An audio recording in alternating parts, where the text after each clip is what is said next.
मारवाड़ प्रांत में, राजस्थान प्रांत में आप लोग जानते होंगे, या नॉर्थ इंडिया, उत्तर भारत में शिवा का शिवा का एक नाम है, भगवान शिव शंकर का एक नाम है तेजा जी। और इस तेजा जी के पीछे कई कहानियां हैं दोस्तों, आप में से कई लोग इससे परिचित होंगे। और हमारे कई अभिलेखों में भी ये जिक्र किया गया है कि जैसे एक वास्तुशास्त्र है, विश्वकर्मा का वास्तुशास्त्र, उसमें जो शिव के कई लिंग होते हैं उसमें एक तेजोलिंग करके उसका जिक्र किया गया है। तेजोलिंग हमेशा पत्थर से बनाए हुई शिवलिंग होता है, पत्थर से बनाया हुआ शिवलिंग। और ये शिवलिंग काफी भव्य दिव्य होता है, बहुत बड़ा होता है। तो तेजोमहल या ताजमहल में ऐसा ही एक तेजलिंग स्थापित था, जिसे कि इस्लामिक आक्रांताओं ने ध्वस्त कर दिया। दोस्तों, राजस्थान की जो रॉयल आर्काइव्स कहते हैं, जहाँ पे पुराने डॉक्यूमेंट्स है उन्हें संग्रहित किया जाता है, जो कि बीकानेर स्थित है, वहां पे शाहजहां ने राजा जयसिंह को लिखे हुए कई फरमान हैं। उनमें से दोस्तों 2 फरमान है जिसमें शाहजहां ने जयसिंह को वहां पे जो आमेर और मकराना में जो संगमरमर की खदानें थी, वहां से संगमरमर मंगवाया था। ऐसे 3 ऑर्डर्स हैं जो शाहजहां ने राजा जयसिंह को लिखे थे, फरमान लिखे थे। ये पहले की बात है।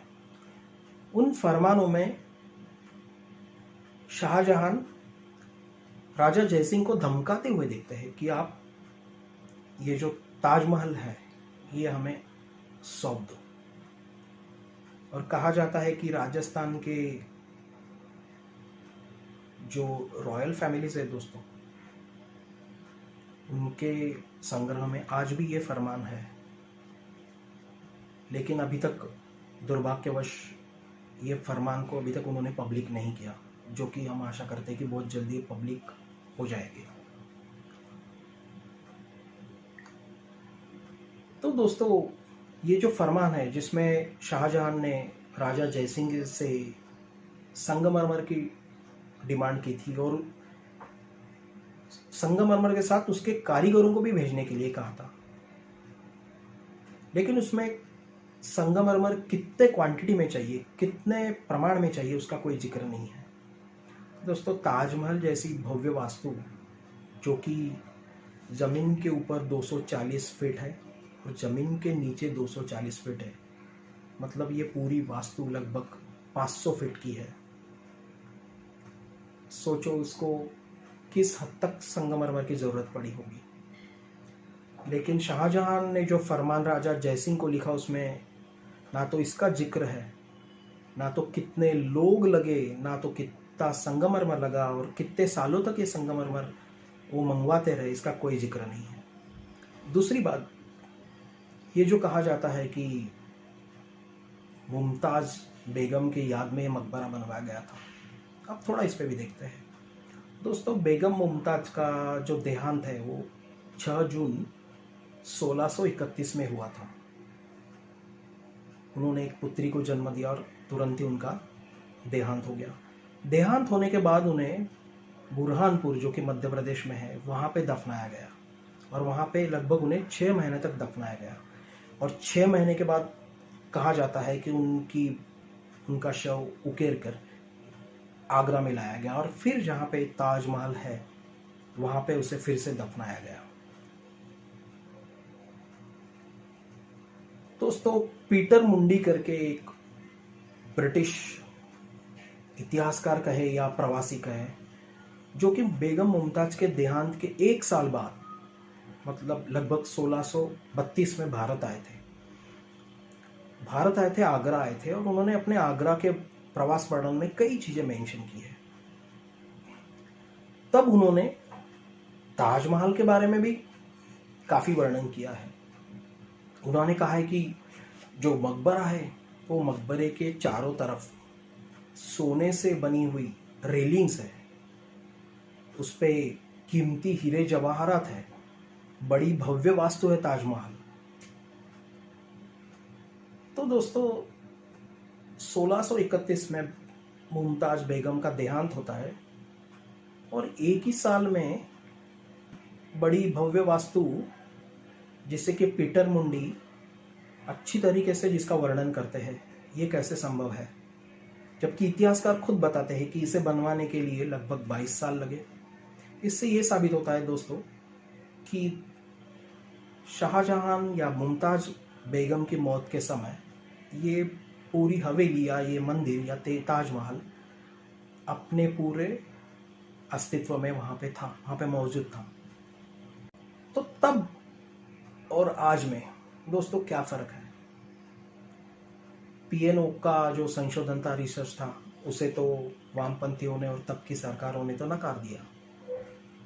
फिर तब और आज में क्या फ़र्क है? क्या हमारे सामने कुछ नए तथ्य आज उजागर हुए हैं?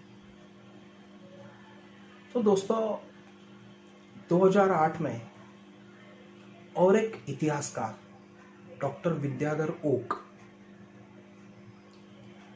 वो पीएन ओक सर के संशोधन से बड़े प्रभावित थे। उन्होंने उनकी किताब भी पढ़ी थी। तो उन्होंने सोचा कि नहीं, मैं अपनी तरफ से इस पर संशोधन करूंगा। और विद्याधर ओक सर ने अपनी तरफ से 2008 से लेके 2014 तक ताजमहल पर संशोधन किया। फिर उन्होंने बादशाहनामा की एक कॉपी मंगवाई और उसका ट्रांसलेशन किया। फिर उन्होंने देखा कि पीएन ओक ने जो ट्रांसलेशन किया है तो शायद उसमें गलती हो सकती है। तो विद्याधर ओक ने ये सोचा कि नहीं, मैं इसका ट्रांसलेशन खुद करवा लूंगा। तो उन्हीं के एक विद्यार्थी जो कि फारसी जानते थे, उनसे उन्होंने उसका ट्रांसलेशन करवाया और उन्होंने अपने विद्यार्थी से कहा कि मुझे इसका वर्ड टू वर्ड ट्रांसलेशन चाहिए। ऐसा नहीं कि मुझे पूरे पैराग्राफ का आप एक ट्रांसलेशन कर दो, मुझे वर्ड टू वर्ड ट्रांसलेशन की चाहिए। और उन्होंने हर एक शब्द को एक नंबर दिया। और दोस्तों जब ये ट्रांसलेशन कंप्लीट हुआ तो एक नई बात, एक नया तथ्य सामने आया जो विद्याधर ओक ने पूरी दुनिया के सामने लाया। वो क्या था? पीएन ओक ने बादशाहनामा का जिक्र करते हुए कहा था कि हाँ, शाहजहां ने ये बात कबूली थी कि मैंने ये हवेली जो कि राजा मानसिंह ने बनवाई थी और अब जो उनके पोते जयसिंह के कब्जे में है, मैंने वो उससे हथिया ली है। ये बात तो शाहजहां ने अपने बादशाहनामे कबूल की थी। लेकिन पीएनओ को ये बात तब नहीं पता चली थी, उनके ट्रांसलेशन में ये बात नहीं जाहिर हुई थी, जो कि विद्याधर ओक की जो अब की किताब है उसमें ये तथ्य सामने आया है। वो क्या है दोस्तों?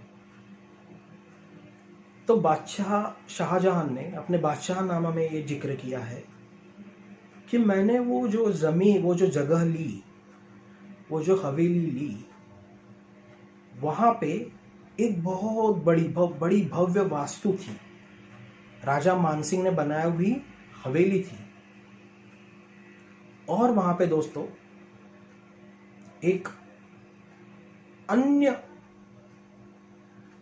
अन्य प्रकार की मस्जिद थी, जिसके लिए उन्होंने शब्द का प्रयोग किया है बादशाहनामा में, मिस्र जामा।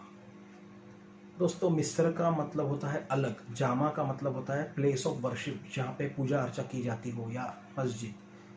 तो बादशाह शाहजहां ने कहा है कि अन्य प्रकार की, जो कि इस्लाम से ताल्लुक नहीं रखती, इस्लाम से भिन्न है, ऐसा प्लेस ऑफ वर्शिप वहां पे मौजूद था।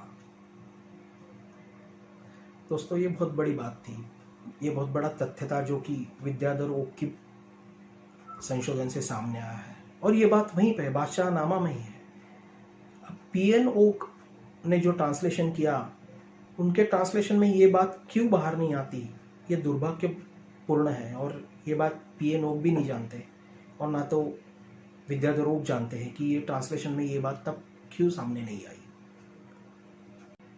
और एक बात उन्होंने बादशाहनामा ने शाहजहां ने अपने बादशाहनामा में लिखा है उन्होंने ये लिखा है कि उन्होंने एक शब्द का प्रयोग किया है कि ये वास्तु उन्होंने कब्जा करने के बाद उसमें कई ऐसी चीजें थी जो कि उन्हें वहां से नहीं चाहिए थी, वहां से उन्हें हटानी थी, और वो सारी चीजें हटाने के लिए उन्हें कई समय लगा था और उसके लिए काफी खर्चा भी आया था, जिसका उन्होंने जिक्र किया है। उन्हें तब लगभग 40 लाख का खर्चा आया था। ये उन्होंने शाहजहां ने लिख के रखा था। तो ऐसी क्या चीजें थी जो वहां से हटाई गई? पीएन ओक का मानना है कि उनमें से एक खंडित की हुई भगवान शिव की मूर्ति या शिवलिंग था, और कई ऐसे हिंदू देव देवताओं की मूर्तियां थी जो कि वहां से हटाई गई, या कुछ बड़ी मूर्तियां जो उसके बेसमेंट में जो बंद कमरे हैं उनमें डाल दी गई और उन कमरों को बंद कर दिया गया। और दोस्तों, ये कमरे शाहजहां के समय से बंद थे। आज भी स्वतंत्र भारत में शायद ही किसी आम इंसान को वहां जाने दिया गया हो, और अभी जो कोर्ट में जो पिटिशन थी वो उन्हीं कमरों के बारे में थी कि हमें वो कमरे खोल के उसकी जांच की जाए। ये जो कमरों की बात होती है, तो पीएन ओक ने दावा किया था कि वहां पे 22 कमरे थे, लेकिन विद्याधर ओक का कहना है कि वहां पे 22 नहीं, सिर्फ 14 कमरे हैं। तो ये पीएन ओक और विद्याधर ओक की संशोधन में ये अंतर है, और ये बहुत बड़ा तथ्य सामने आया है। दोस्तों, कई इतिहासकार हैं, कई वास्तुशास्त्रज्ञ हैं, जिनमें सर डब्ल्यू हंटर है और सर हैवेल है। उन्होंने तो कहा है कि ये जो ताजमहल की जो ब्लूप्रिंट है, इसका जो डिजाइन है, वो जावा जो इंडोनेशिया में, वहां पे जो हिंदू मंदिर है, चंडी सेवा मंदिर, उसके ब्लूप्रिंट से बिल्कुल मिलती जुलती है।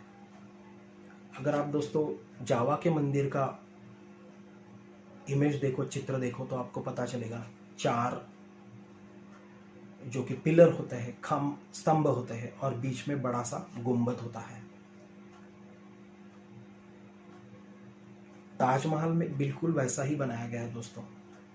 बादशाहनामा में शाहजहां ने जब ये लिखा था कि कैसे मैंने वो हवेली अपने कब्जे में ली थी, तब दोस्तों बादशाह ने इस बात का भी जिक्र किया था कि मैंने जो राजा मानसिंह ने बनाई हुई हवेली ली, उसमें एक बड़ा सा गुंबज था और 4 बड़े बड़े स्तंभ थे। अगर दोस्तों शाहजहां ताजमहल का खुद निर्माण करते, तो जब उन्होंने वो हवेली ली थी तो इस बात का जिक्र कैसे करते, आप ही सोचिए। दोस्तों, लखनऊ म्यूजियम में एक अभिलेख पाया गया है। उस अभिलेख में ये बात का जिक्र किया गया है कि एक चमचमाता हुआ शुभ्र सफेद शिव मंदिर है, जो कि भगवान शिव को इतना पसंद आया कि भगवान शिव ने कहा कि अब मैं इस मंदिर को छोड़ के अपने कैलाश पर्वत पे वापस जाऊंगा ही नहीं। दोस्तों, यह अभिलेख कब का है? वो है सन 1155 का, मतलब शाहजहां से 500 साल पहले का। और यह अभिलेख कहाँ मिला दोस्तों? आज के ताजमहल के 30-35 किलोमीटर के करीब में।